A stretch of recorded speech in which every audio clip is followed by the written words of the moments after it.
The 2013 Atlantic hurricane season was the first since 1994 with no major hurricanes, and the first since 1968 with no storms of at least Category 2 intensity on the Saffir-Simpson hurricane wind scale.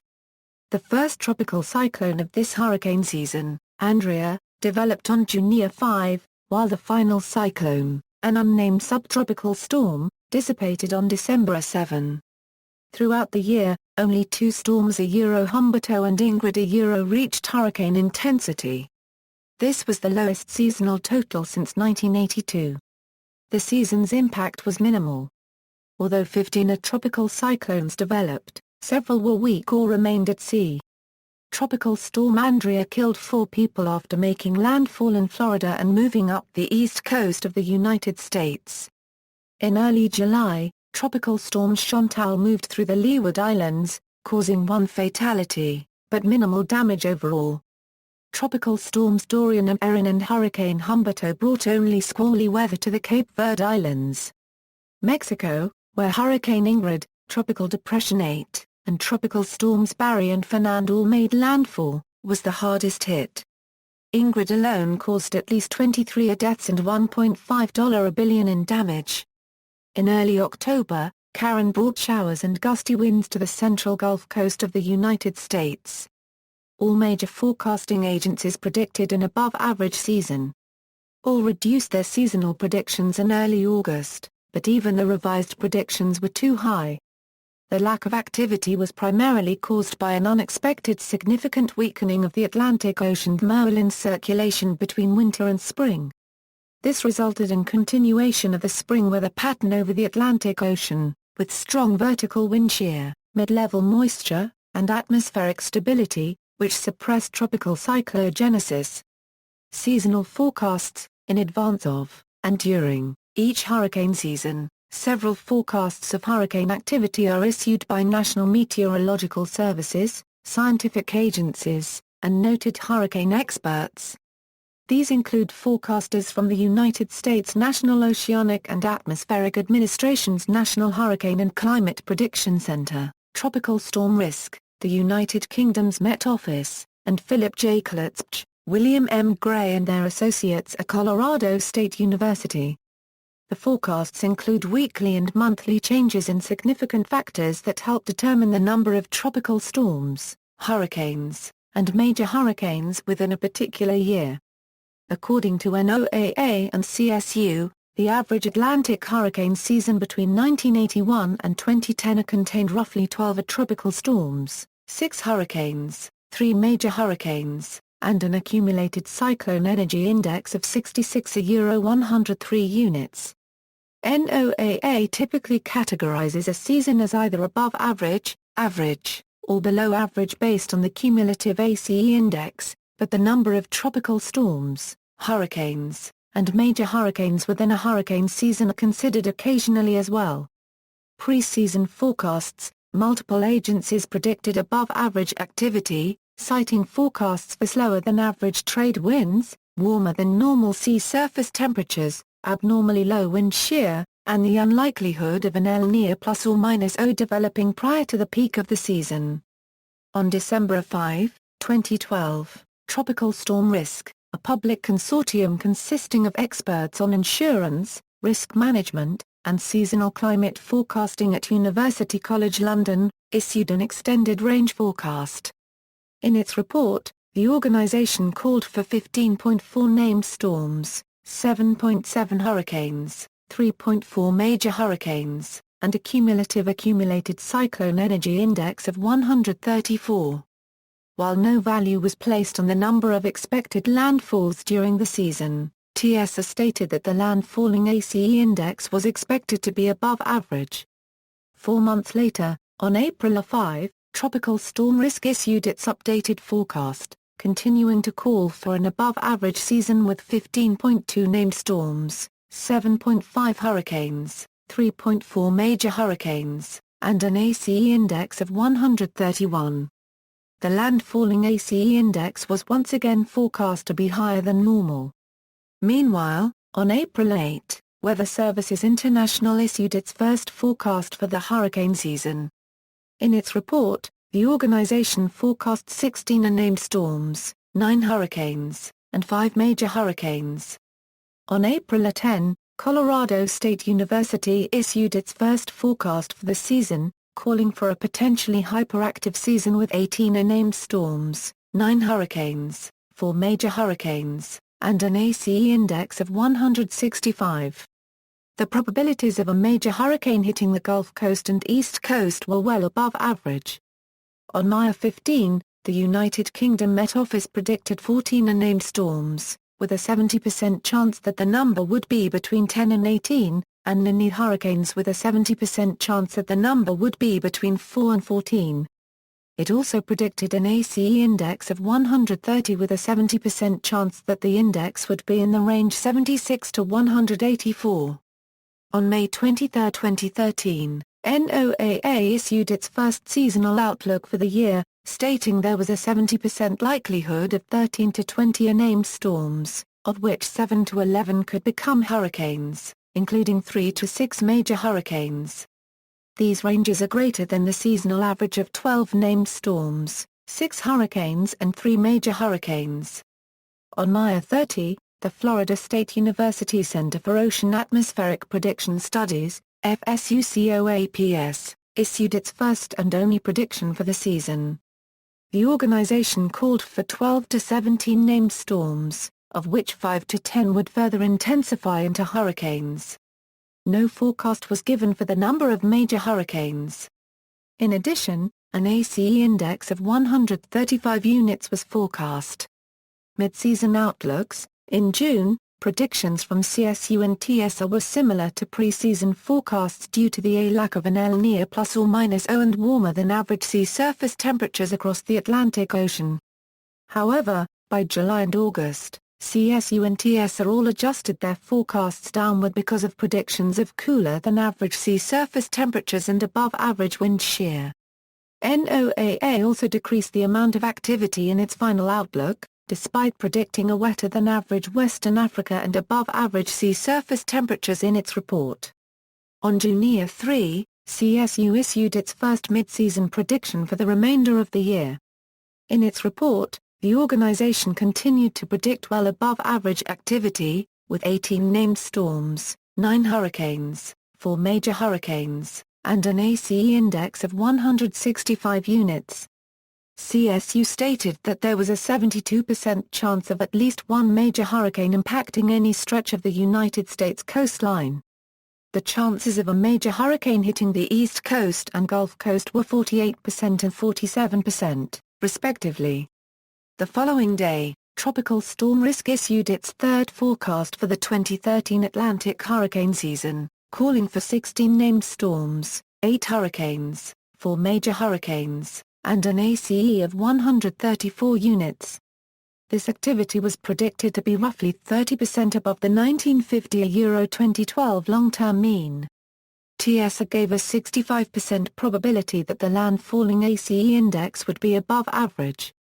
A month later, TSA lowered its numbers to 15 unnamed storms, 7 hurricanes, and 3 major hurricanes.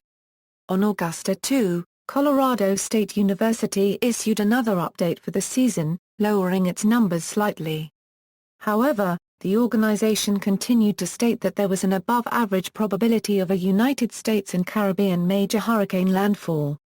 Finally, on August 8, NOAA issued its second and final outlook for the season, predicting 13 to 19 named storms, 6 to 9 hurricanes, and 3 to 5 major hurricanes.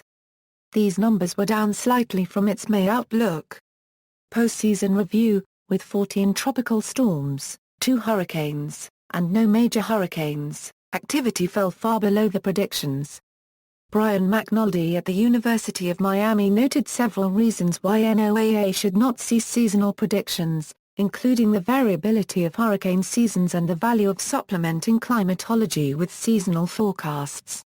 Further, McNulty argued that forecasting a hurricane season challenges us to better understand how the atmosphere works. On November 29, Dr. Phil Klitzpich of CSU noted that, Dr. Gray and I have been doing these forecasts for 30 years and that's probably the biggest forecast bust that we've had.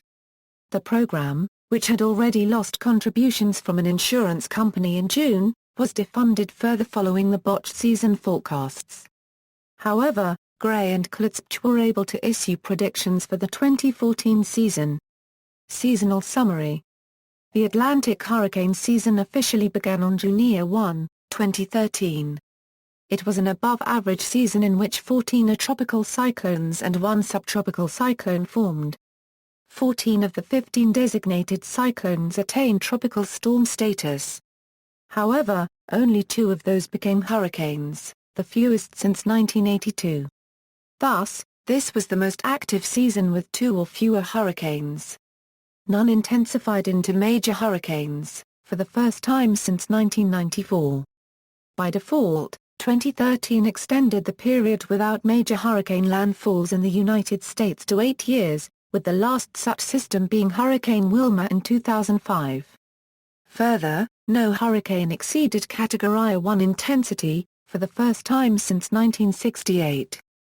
Throughout the season, NOAA and the United States Air Force Reserve flew a total of 45 reconnaissance missions over the Atlantic Basin, totaling 435 hours. This was the lowest number of flight hours since at least 1966.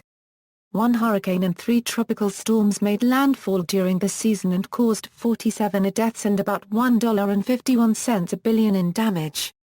Tropical Storm Chantal also caused losses and fatalities, though it did not strike land. The last storm of the season dissipated on December 7, a week after the official end of hurricane season on November 30, 2013. Activity was primarily suppressed by significant weakening of the Atlantic Ocean Merlin circulation early in the year, representing the largest reduction in strength of the THC since NCEP-NCAR analysis began. The weakening of the THC was possibly the result of lowered ocean salinity and a decrease in North Atlantic deep water formation. Oceanic and atmospheric gyres were able to strengthen in the subtropical Atlantic, allowing southward advection of cold air and water. Consequently, there was a significant cooling of sea surface temperatures over portions of the North Atlantic. This resulted in a continuation of the spring weather pattern over the Atlantic Ocean, with strong vertical wind shear, mid-level moisture, and atmospheric stability. Collectively, these factors worked to suppress tropical cyclogenesis. The weak THC resulted in slightly stronger low-level trade winds, an increase in upper-level zonal winds and vertical wind shear, higher environmental air pressures and less low-level mass wind convergence and rainfall in the intertropical convergence zone, and reduced middle-level moisture. Tropical cyclogenesis began in early June, with the development of Tropical Storm Andrea in the Gulf of Mexico on June 5. 12 days later, Tropical Storm Barry formed in the northwestward Caribbean Sea. 2 named storms originated in the month of July: Tropical storms Chantal and Dorian. Similarly, there were 2 tropical storms in August, Erin and Fernand. In September, 4 tropical cyclones formed, 3 of which strengthened into tropical storms. 2 of those reached hurricane status. The most intense tropical cyclone Hurricane Humberto peaked with maximum sustained winds of 90 mph on September 11, which is a Category 1 on the Saffir Simpson hurricane wind scale. The other hurricane, Ingrid, was the most devastating storm of the season and peaked at slightly less intensity. Activity began to slow in October, with the development of only 2 tropical storms, Erin and Lorenzo. Tropical cyclogenesis then halted for almost a month, until Tropical Storm Melissa formed over the eastern Atlantic Ocean on November 18. This was the only tropical cyclone in the month of November. The final system was an unnamed subtropical storm that developed south of the Azores on December 5. After meandering for 2 days, it degenerated into a remnant low-pressure area on December 7. Accumulated cyclone energy. The season's activity was reflected with an accumulated cyclone energy rating of 36, which was well below the 1981-2010 median of 92, and the lowest value since 1994. Broadly speaking, ACE is a measure of the power of a tropical or subtropical storm multiplied by the length of time it existed. Therefore, A storm with a longer duration, such as Humberto, will have high values of ACE. It is only calculated for full advisories on specific tropical and subtropical systems reaching or exceeding wind speeds of 39 mph. Accordingly, tropical depressions are not included here. After the storm has dissipated, typically after the end of the season, the NHC re-examines the data, and produces a final report on each storm. These revisions can lead to a revised ACE total either upward or downward compared to the operational value. Storms. Tropical Storm Andrea. An area of low pressure in the eastern Gulf of Mexico developed into Tropical Storm Andrea on June 5. Despite strong wind shear and an abundance of dry air, the storm strengthened while initially heading north-northeastward, before turning northeastward later that day. Andrea intensified and peaked as a strong tropical storm with winds at 65 mph on June 6. A few hours later, the storm weakened slightly and made landfall near Steinhatchee, Florida. It began losing tropical characteristics while tracking across Florida and Georgia. Andrea transitioned into an extratropical cyclone over South Carolina on June 7, though the remnants continued to move along the east coast of the United States until being absorbed by another extratropical system off Maine on June 10. The precursor to Andrea dropped nearly 12 inches of rainfall on the Yucatan Peninsula.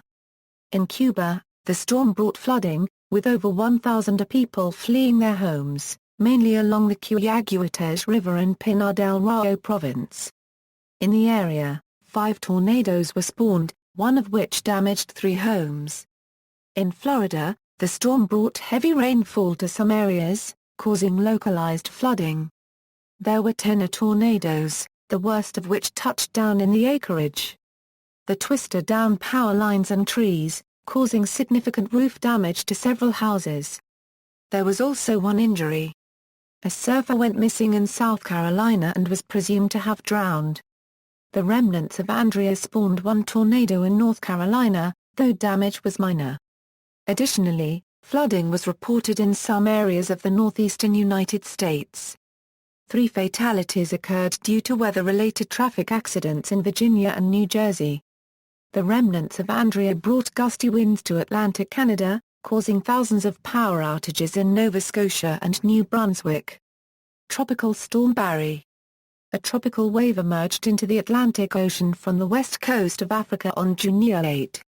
The system moved westward and an area of low pressure developed over the southwestern Caribbean Sea on June 16. The low then moved across Honduras, where heavy rainfall triggered flooding that damaged 60 homes and affected 300 people. The low later re-emerged into the Caribbean Sea and developed into a tropical depression at 12 o'clock UTC on June 17, while situated 60 mi east of Monkey River Town.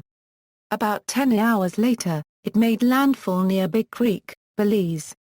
In that country, an estimated 10 in of rain fell in 24 hours, causing several rivers to overflow their banks. In some areas, culverts were washed away. At least 54 people living along Hope Creek were relocated to shelters. In El Salvador, flooding and lightning caused 1 fatality each. Despite decreasing wind speeds as the storm crossed land, the circulation became better defined.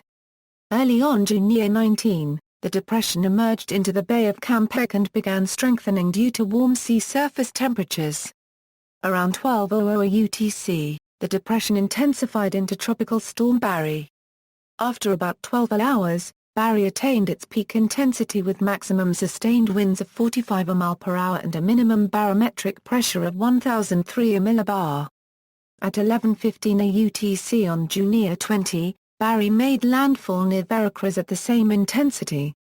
The storm rapidly weakened and degenerated into a remnant low early on June 21. In the Mexican state of Yucatan, wind gusts up to 48 mph and heavy rains downed trees and power lines. More than 26,000 residents temporarily lost power after lightning struck a nearby power station, leading to a fire. 4 deaths were reported in Mexico due to drowning. Tropical Storm Chantal, a large tropical wave emerged into the Atlantic Ocean from the west coast of Africa on July 4. the system moved rapidly westward under the influence of a subtropical ridge.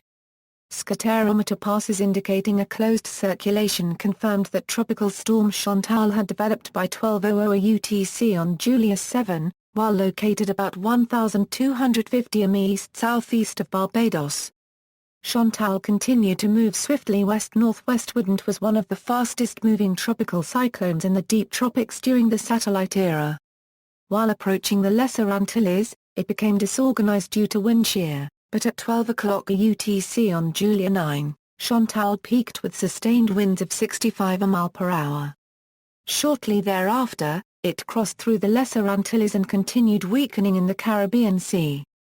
By late on July 10, Chantal diminished into a tropical wave while located south of Hispaniola. The storm brought heavy rainfall to the Lesser Antilles. In Dominica, several mudslides were reported.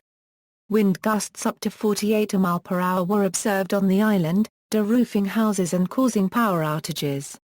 Strong winds were reported on Martinique, with gusts up to 76 mph observed in Fort-de-France. Trees were knocked onto roads and power lines, leaving about 33,000 homes without electricity. Elsewhere, damage reported in the Lesser Antilles was minimal, and there were no casualties. Although sustained winds in Puerto Rico remained below tropical storm force, a weather station at Las Marias in Guayama observed a wind gust of 51 mph late on July 9. Winds toppled trees and power lines, blocking several roads. In Hispaniola, heavy rains caused flooding over portions of the island, but the fast-moving nature of the system precluded a more severe flooding event. In the Dominican Republic, a firefighter from the community of Maimon was killed as he was swept away by floodwaters while attempting to clear a clogged storm drain.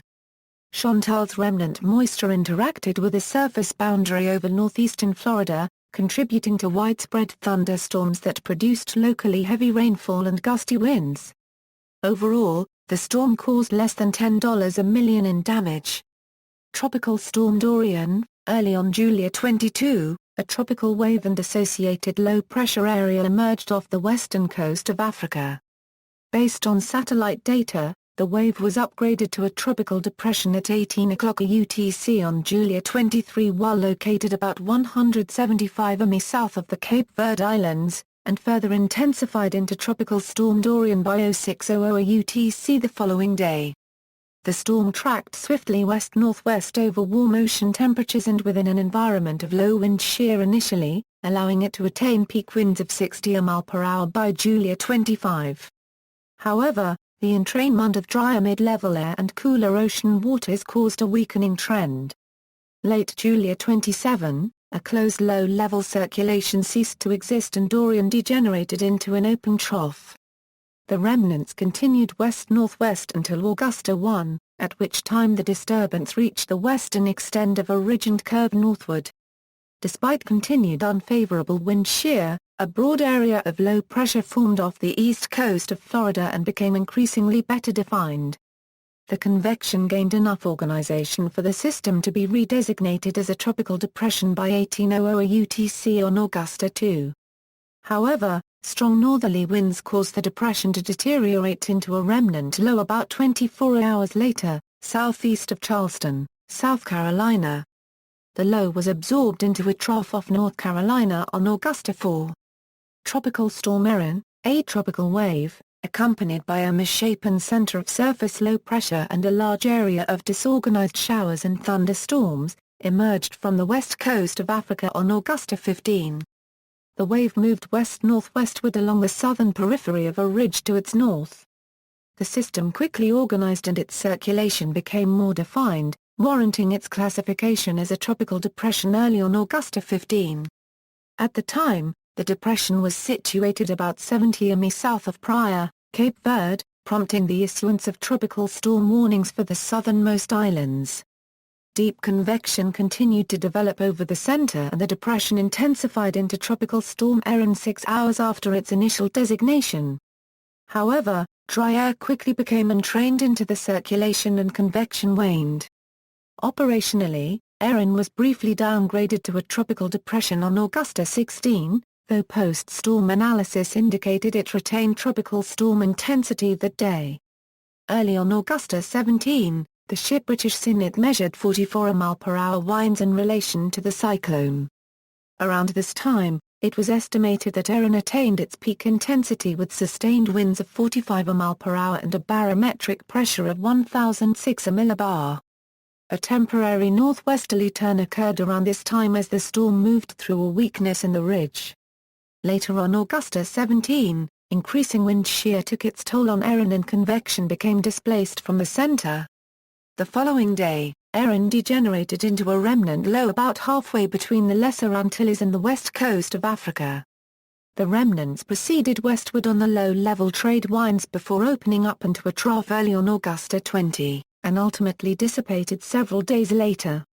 Tropical Storm Fernand, on August 10, a tropical wave emerged into the Atlantic Ocean from the west coast of Africa. Another tropical wave, which spawned Tropical Storm Erin, emerged into the Atlantic on August 13. The waves moved westward and merged into a single area of disturbed weather east of the Lesser Antilles. Further development did not occur until it crossed the Caribbean Sea and reached the Bay of Campeche on August 25. A tropical depression formed around 12:00 UTC that day, about 40 mi north-northeast of Coatzacoalcos, Veracruz. 6 hours later, the depression deepened into Tropical Storm Fernand. Early on August 26, Fernand peaked with sustained winds of 60 mph. At 4:45 UTC, the storm made landfall near Zempoala, Veracruz, at the same intensity. Fernand weakened to a tropical depression later on August 26, hours before dissipating. On August 25, a tropical storm warning was posted for the Gulf Coast of Mexico from Veracruz northward to Tampico. Warnings were cancelled north of Barra de Nortla, Veracruz early on August 26, and discontinued entirely after Fernand weakened to a tropical depression. The Mexican Navy helped people in Veracruz evacuate their homes efficiently. Classes at all levels of education in the state were closed during the storm's passage. Impact from the storm in Mexico was most severe in Veracruz, where 13 people were killed by landslides, 9 in Yecuitla, 3 in Tuxpan, and 1 in Ozala. In the city of Veracruz, heavy rainfall flooded roads, while downed trees caused power outages. In Boca del Rio, flooding stranded people at a shopping plaza. Damage was reported in 19 municipalities, mostly in northern and central Veracruz. The storm damaged 457 homes and caused 4 rivers to overflow. In Oaxaca, a man died after being swept away by a swollen river. After the storm, Veracruz Governor Javier Duarte declared a state of emergency for 92 municipalities, which allowed farmers who sustained damage to receive aid.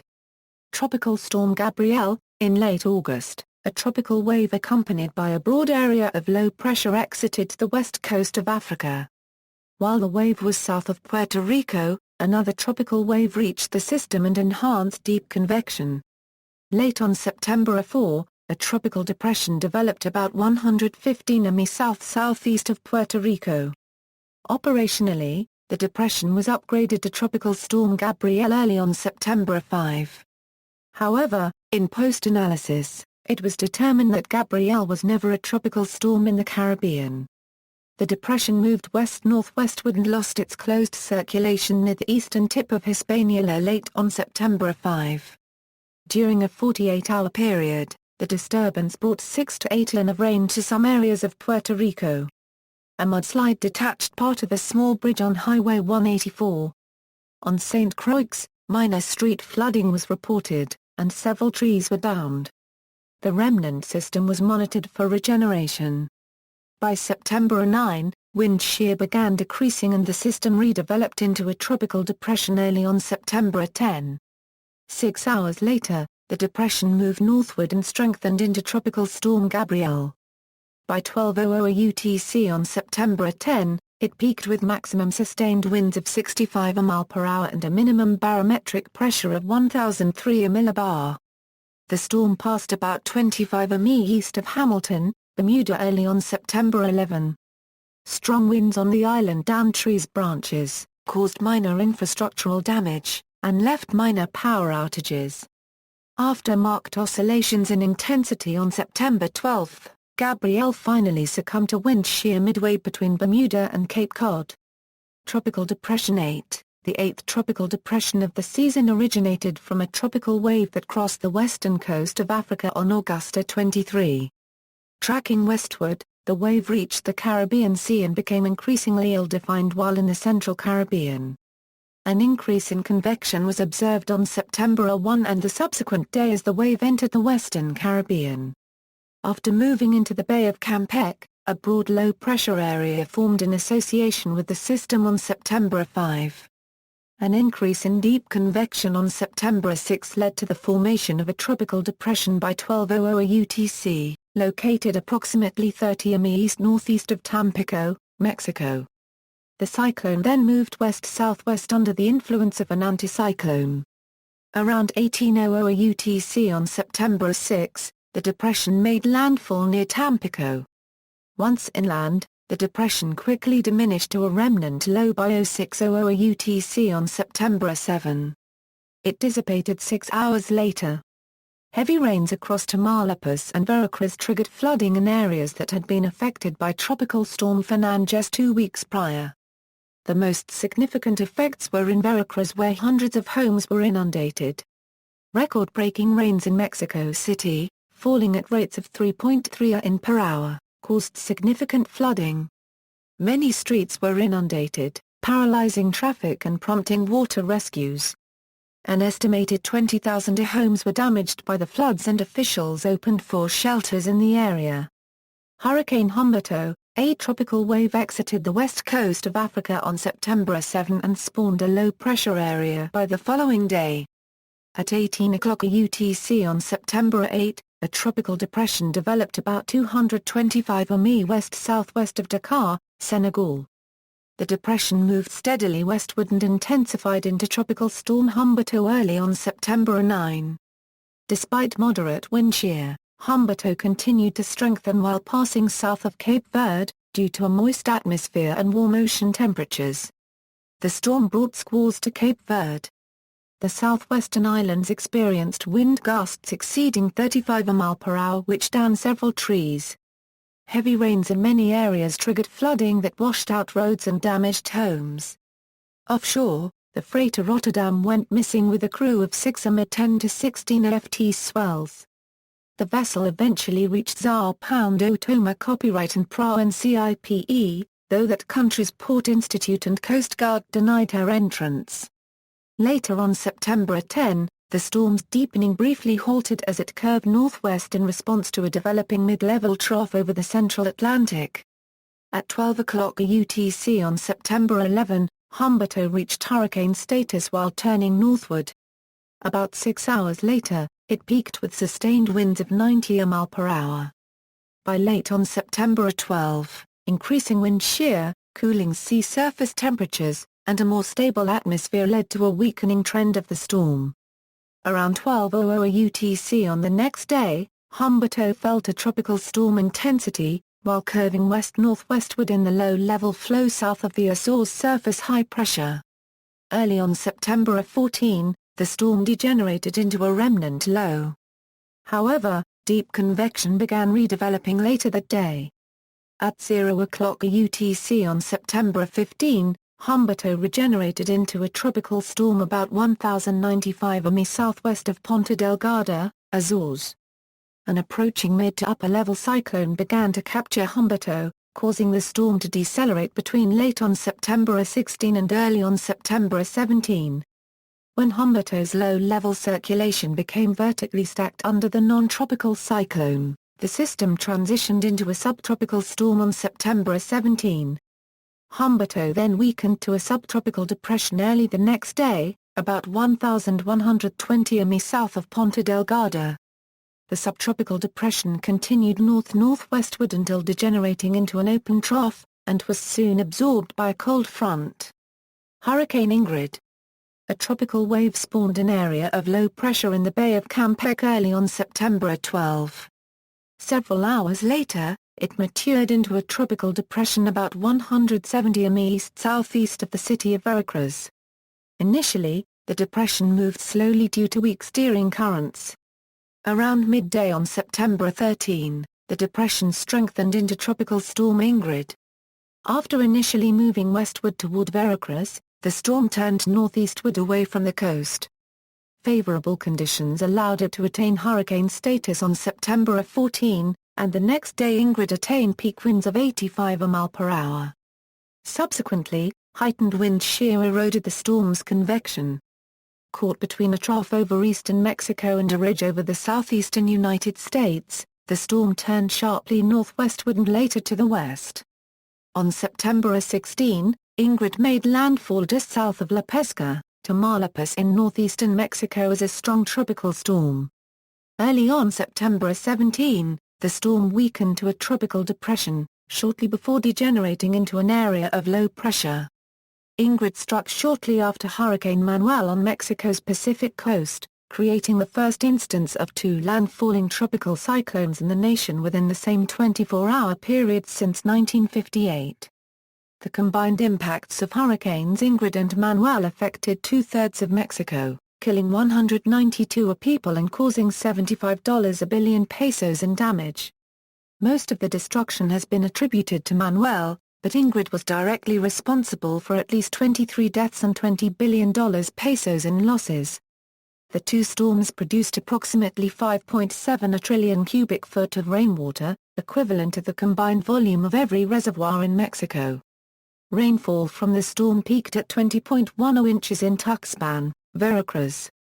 The rains caused widespread flooding that damaged at least 14,000 houses and hundreds of roads and bridges. In Tamaulipas, where the storm made landfall, the rainfall damaged crops and flooded rivers. The effects of the storm spread into southern Texas, causing high tides and some flooding. After Ingrid's onslaught, the Mexican government declared states of emergency in several municipalities. Relief agencies distributed food and other aid to the hardest-hit areas, though in Tamaulipas, residents had to rely on assistance from the local Gulf cartel. Tropical Storm Jerry, a tropical wave exited the west coast of Africa on September 24. Interaction with a mid to upper level low pressure forced the wave to split, with the southern portion spawning Tropical Storm Octave in the eastern Pacific Ocean on October 12. As evidenced by scatterometer wind data, the northern portion moved north-northwestward and transitioned into a low-pressure area early on September 28. After convection gradually became better organized, a tropical depression developed early on September 29, about 910 mi east-northeast of the Leeward Islands. The depression moved northeastward and initially struggled to intensify due to the presence of dry mid-level air. However, early on September 30, the depression strengthened into Tropical Storm Jerry while curving eastward. Shortly thereafter, vigorous deep convection developed, allowing the storm to deepen further. At 0 o'clock UTC on October 1, Jerry attained its peak intensity with sustained winds of 50 mph and a minimum barometric pressure of 1,005 millibar. However, strong wind shear soon weakened Jerry. Later on October 1, a blocking high-pressure ridge briefly impeded the storm's northeastward motion, but it resumed moving in that direction by the following day. After losing all deep convection late on October 3, Jerry became extratropical at about 770 mi southwest of the central Azores. The remnants persisted for a few days, until being absorbed by a larger extratropical low on October 6. Tropical Storm Karen, on September 16, a tropical wave emerged into the Atlantic from the west coast of Africa. Minimal tropical cyclogenesis occurred until the wave reached the western Caribbean Sea on September 27. Around that time, the wave encountered an upper-level trough, generating deep convection over the region. On September 28, a broad area of low pressure formed southeast of Jamaica. Based on surface observations, it is estimated that Tropical Storm Karen developed near the northeastern tip of the Yucatan Peninsula early on October 3. Despite a deteriorating cloud pattern, Karen deepened and peaked with winds of 65 mph later that day. Wind shear and dry air caused the storm to weaken beginning early on October 4. Throughout the day, only sporadic bursts of deep convection occurred. The storm moved northwestward at inconsistent forward speeds around a low to mid-level ridge. Early on October 6, Karen weakened to a tropical depression, and several hours later disintegrated into an open trough off the coast of Louisiana. Karen was one of few named storms since reconnaissance flights began to dissipate in the Gulf of Mexico without making landfall. While the storm was threatening the Gulf Coast of the United States, the NHC issued several tropical cyclone warnings and watches as Karen approached. Additionally, states of emergency were issued in portions of Alabama, Louisiana, Mississippi, and Florida. The mayor of the town of Grand Isle, Louisiana evacuated the island on October 4, while residents were also ordered to flee Lafourche and Plaquemines parishes. The Federal Emergency Management Agency and the United States Department of the Interior called back workers, furloughed because of the government shutdown, to assist state and local agencies. Louisiana Governor Bobby Jindal authorized the mobilization of the state's National Guard members to active duty. Abnormally high tides were reported along the coast of Louisiana. At Grand Isle, tar balls from the Deepwater Horizon oil spill in 2010 were washed ashore.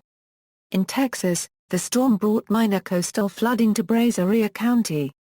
Additionally, the moisture associated with the remnants of Karen was absorbed into a frontal system and caused minor flooding in a few states, including Delaware, Georgia, New Jersey, and Pennsylvania.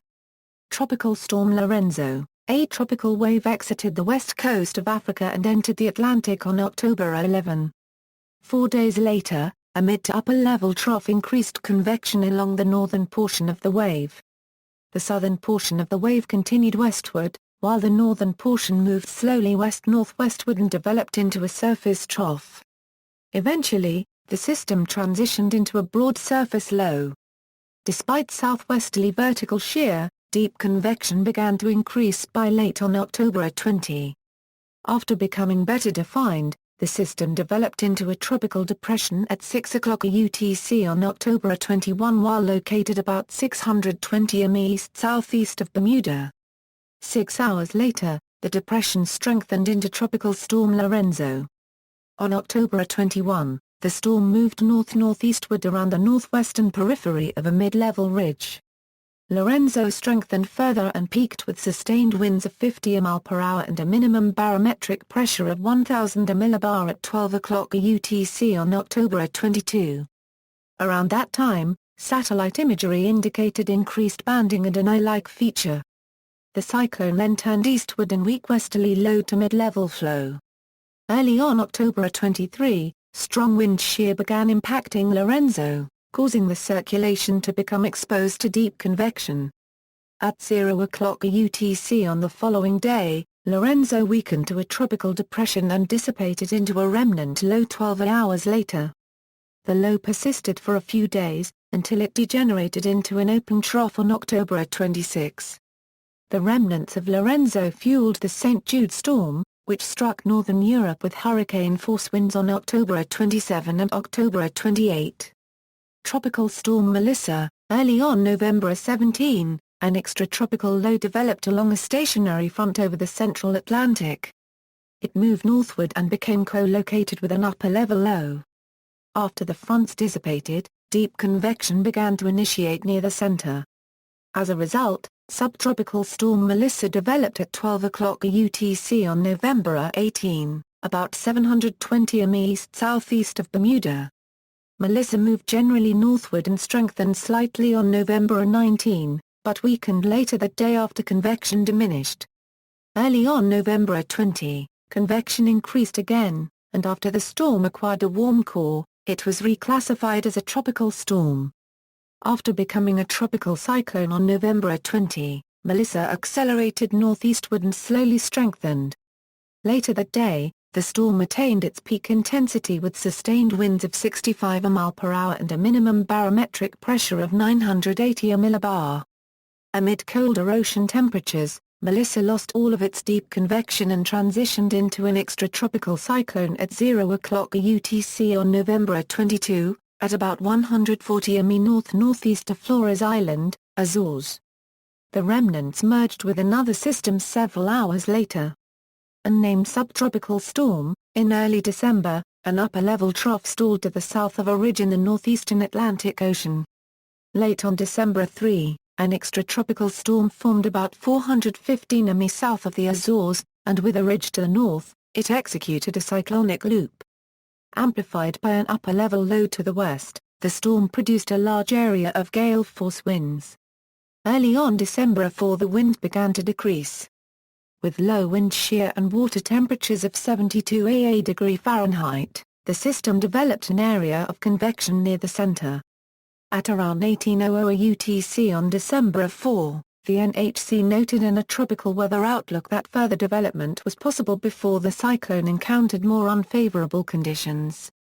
Early on December 5, the associated frontal features dissipated and the convection became better organized, while the center had a warm core and was co-located with an upper-level low. It was estimated that the system transitioned into a subtropical storm at that time with winds of 50 mph. The NHC operationally treated it as a non-tropical low. After becoming subtropical, the storm turned northward due to an upper-level system. The wind field gradually became smaller while the convection organized into weak rain bands. Separating from the upper-level low aloft, the storm became more tropical in nature, although it was unable to complete the transition. On December 6, the storm turned eastward due to increased upper-level flow, which also increased wind shear. The circulation became distanced from thunderstorm activity, which soon dissipated entirely. After turning back to the north, the storm weakened further due to cooler water temperatures, degenerating into a remnant low on December 7. The storm produced sustained winds of 37 mph on Santa Maria Island in the Azores, with gusts to 54 mph. Late on December 7, the system degenerated into a trough about 110 mi south of the Azores. Storm names: the following names were used for named storms that formed in the North Atlantic in 2013. The names not retired from this list will be used again in the 2019 season. This is the same list used in the 2007 season, except for Dorian, Fernand, and Nestor, which replaced Dean, Felix, and Noel respectively. Nestor remains unused. Retirement. On April 10, 2014, at the 36th session of the RA4 Hurricane Committee, the name Ingrid was retired due to the damage and deaths it caused. The name was replaced with Imelda for the 2019 Atlantic hurricane season. Season effects: the following table lists all of the storms that have formed in the 2013 Atlantic hurricane season. It includes their duration, names, landfall, damages, and death totals. Deaths in parentheses are additional and indirect, but were still related to that storm. Damage and deaths include totals while the storm was extratropical, a wave, or a low, and all of the damage figures are in 2013 USD. See also: List of Atlantic hurricanes, List of Atlantic hurricane seasons, 2013 Pacific hurricane season, 2013 Pacific typhoon season, 2013 North Indian Ocean cyclone season, Southwest Indian Ocean cyclone seasons, 2012 a Euro 13, 2013 a Euro 14, Australian regions cyclone seasons, 2012 a Euro 13, 2013 a Euro 14, South Pacific cyclone seasons, 2012 a Euro 13, 2013 a Euro 14, Notes. References. External links: National Hurricane Center website, National Hurricane Center's Atlantic Tropical Weather Outlook, Tropical Cyclone Formation Probability Guidance Product.